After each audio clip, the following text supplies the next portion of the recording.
It was now 6 days before the Passover festival. Creator Sets Free returned to the House of Figs to lodge at the home of Creator Helps Him, whom we call Lazarus.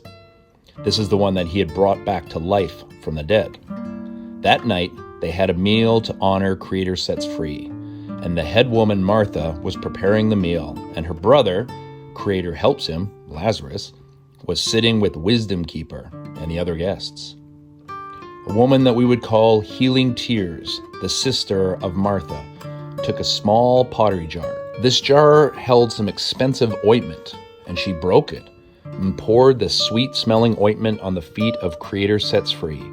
She then wiped his feet with her hair, and the scent of that sweet-smelling ointment filled the whole house. When Speaks Well of, whom we call Judas, also known as Village Man, the one who would soon betray Creator Sets Free, when he saw this, he said, "This could have been traded for a year's wages and given to the poor." He said this not because he cared for the poor, but because he was a thief, and as the keeper of the money pouch, he could take whatever he wanted. "Let her be," Creator Sets Free said to all. "She has done a good thing, saving this for the day of my burial. You can help the poor any time, for they will always be with you, but I will not." The Gospel of John, chapter 12, verses 1 to 8.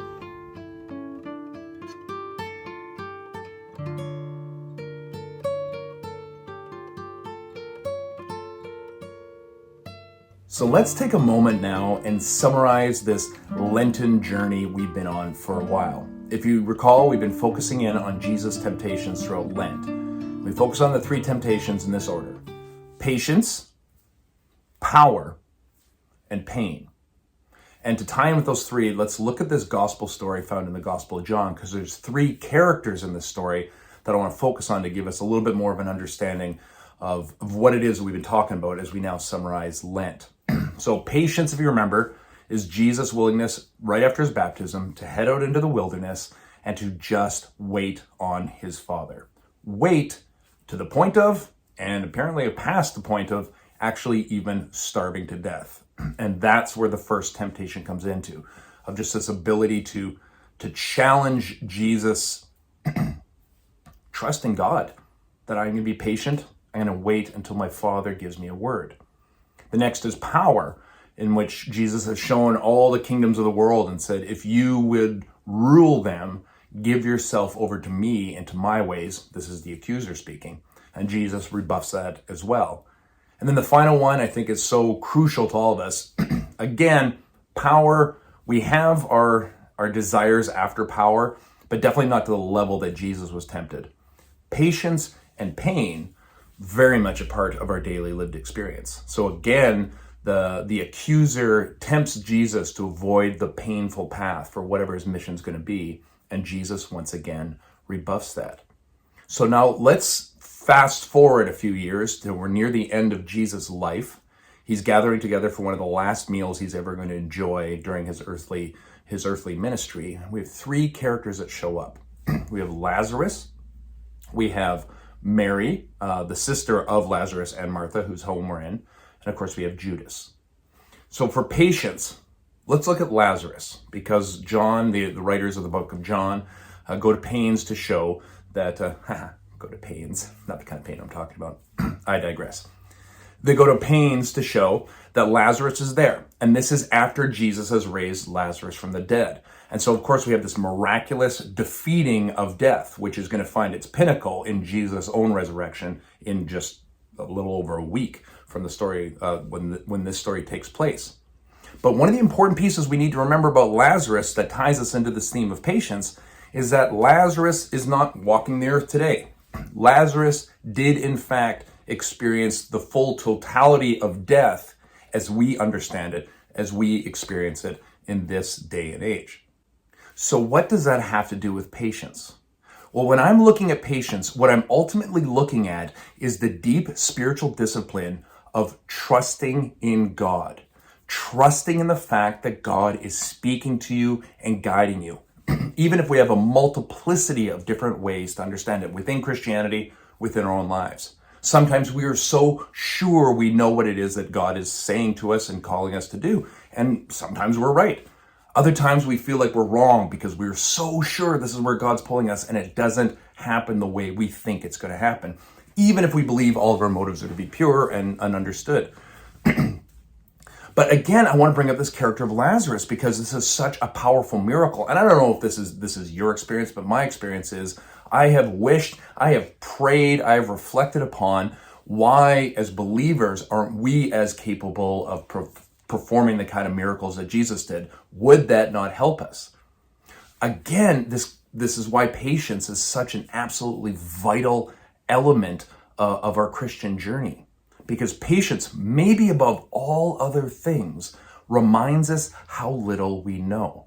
Reminds us and challenges us to let go of our own timetables, our own schedules, our own beliefs of what should happen and when it should happen to reap the most benefit. Patience is just that. It's perpetually frustrating. It is frustrating our goals, good, bad, and otherwise. It gives us little promises and glimpses of the power of God in the resurrection of Lazarus. But then when Lazarus went for the last time, there was no subsequent resurrection, at least in the way we understand time. And so Lazarus becomes a little bit of an embodiment of this patience, in that there's times when God is so present, so powerful, so easily to be grasped, so miraculous. But that is not a consistent experience of Jesus and a relationship with God. And that can be frustrating. And that could cause a crisis of faith. And one of the best antidotes for that is to sit, is to let go of the power and to sit and be like, I'm not sure what this next step is because I was so sure this was the step and this is not feeling like the step. In no way, shape, or form am I counseling that's it. Like, as soon as things get tough or aren't going the right way, then clearly you're no longer under the blessing of God. There's lots of Christian teaching about that, and I think it's almost always wrong because patience helps us see beyond the time frames that we set for ourselves and the missions we set for ourselves, and in so doing, also set for God. We put our agendas onto God's will, and more frustratingly, into forcing God to come into our time frames. Patience is a spiritual discipline that helps us to sit to the point of death and even beyond. And that's one of the great messages we get from Lazarus. Power. Mary takes this incredibly expensive, beautiful ointment, a year's salary. Whatever your salary is, you know that a year's worth of work is incredibly monetarily valuable. And without seemingly a second thought or with a heart given over to what she understands is happening to Jesus, she pours it out on his feet. Now, this is steeped in all sorts of ancient Near Eastern hospitality rituals, but I really want to focus on the interaction of what Mary does and, of course, Judas's response. And again, the authors of John go out of their way to communicate Judas's actual motivations. I hope I said Judas and not Joseph. Well, I meant Judas. If I did say Joseph, I don't want to start all over again because that'd be a waste of your time as well, but that's what I mean. So Judas plays on this power dynamic because what Mary has done is taken a year's worth of work and just given that power, that safety, that stability, that gift. She's just given it away recklessly. And Judas chastises her. And he uses language. Again, Judas is the one that everybody speaks well of. Judas is in charge of the purse strings. Judas is respected and known at this time. And John takes pains, once again, to communicate what Judas was doing, who Judas was, and what were the true motivations behind his chastisement of Mary. Well, that money, that power could have been used for something really good for the gospel, like taking care of the poor. But John says that was not his concerns at all. And in that is an incredibly important lesson for all of us. There's a great way, there are great words, and I've said this many times before, the church becomes one of those great places, arguably the greatest place, to hide from God, because it gives us Christian language and the right rhetoric to speak the words that seem honoring to God while our hearts are toxic and power hungry and manipulative. Judas is called a thief. He was taking money. He was using the power and the influence he had to advance himself. However, he had learned all the right words to say. On the surface, his comments to Mary were valid. And that's why the final person in the story, Jesus' comments, are so important. We'll come to that in a second.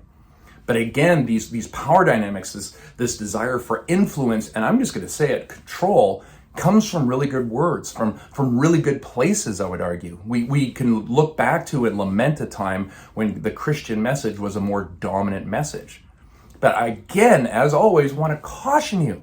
There's times when Christianity was in control and it did not, and I'm saying it, many churches and many Christians did not use that power and influence for the kingdom, even if they had all the right words for it.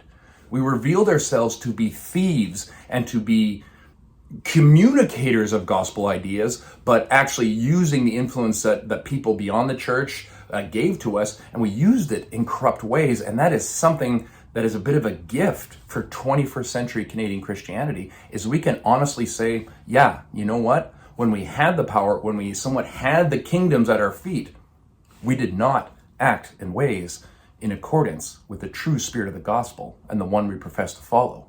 We succumbed to that second temptation, and so doing revealed where our true motives lay. And this brings us to our final one, pain. Because pain is ubiquitous. Pain is through all of our lived experience. Many of you listening to that have been in chronic pain for years. Because again, as many of you have said to me, growing old is not for wusses. And I take that to heart, and I believe you, and I am inspired in the ways you find purpose and meaning in your pain, and the way you do not let your pain define you or limit you any more than it has to. But Jesus has this interesting response to Judas. Whether or not he knew Judas' motivations, probably he does. But again, for our Lenten series this year, our Lenten project has been to help those who've been removed from their homes due to all the financial issues that have been created by the pandemic. All the ways in which businesses and local, especially Hamilton government, have failed to live up to their stated mandate of taking care of the least of ours in the culture. And by least, that's not a comment on their value as humans. It's because they don't have the money to spend in the society, and therefore our society does tend to push them to the sides. And as Christians, that is absolutely a place that we should always be putting our time and attention, is to make sure that the marginalized, the disenfranchised, the impoverished are known that they are loved, irrespective of how much money they can spend or how much they contribute to our local economy. And so Jesus has this powerful statement. He's like, what Mary has done, Judas, is right.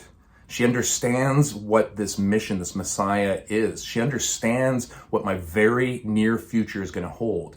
She is giving me burial rituals before I'm even buried. The poor, you're always going to have among you. The same can't be said of me. Goosebumps. When you think of Jesus' awareness of what his, like I said, very near future holds, he is telling all those people there, I will not be with you much longer. This path I'm about to walk is a path that I alone can walk. The poor will always be with you. Again, to go back to that power thing, Jesus understood the ways of humans. He understood no matter what society, we talk about the Israelite society of his day, the Roman occupation, all the different wars and aggression and rules and law and legalities, et cetera, that humans set up and call civilization or society, will always and perpetually and forever disenfranchise members of their own societies. They will always create the poor. We have got to know that poverty is not just a result of poor choices or lack of education, although obviously those things can contribute.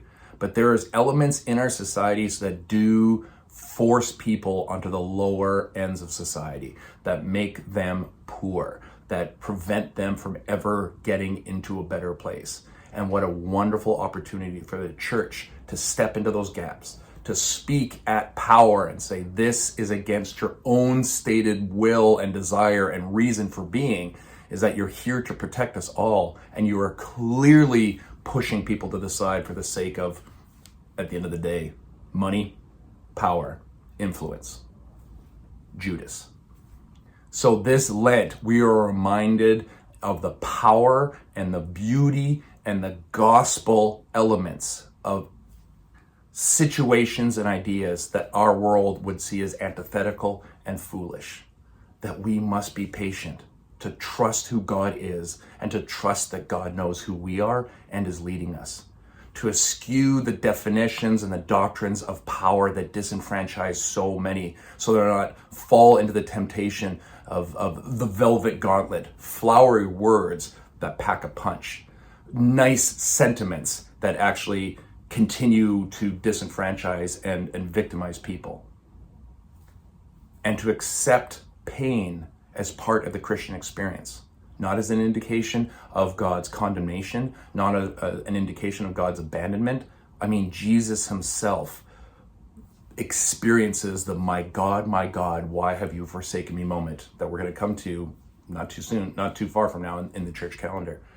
And to see that as still capable of providing meaning. And to see the bravery and the inspiration many of you listening to this right now have given to me. Not that makes it okay.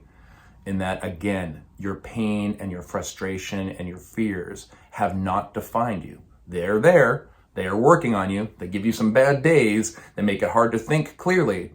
But many of you have not been defined by that and have not allowed it to make you give up the ghost any sooner than God is calling you to. So as we summarize this Lent and we look at patience, power, and pain, we are reminded that the Lenten season gives space, sacred space, for the elements of human life that, given an opportunity, we would avoid number 1 and 3. We would avoid being patient, let's be honest, and we would avoid pain, and we would seek after the second one, power. But in the temptations of Jesus and in the story of Jesus' feet being anointed, you see the complete reversal of that patience and pain are not to be avoided, but power is. So keep that in the back of your mind as we head into next week, next Sunday, and our Palm Sunday service as we look at Jesus, the upside down King. All right? Okay. Amen, amen.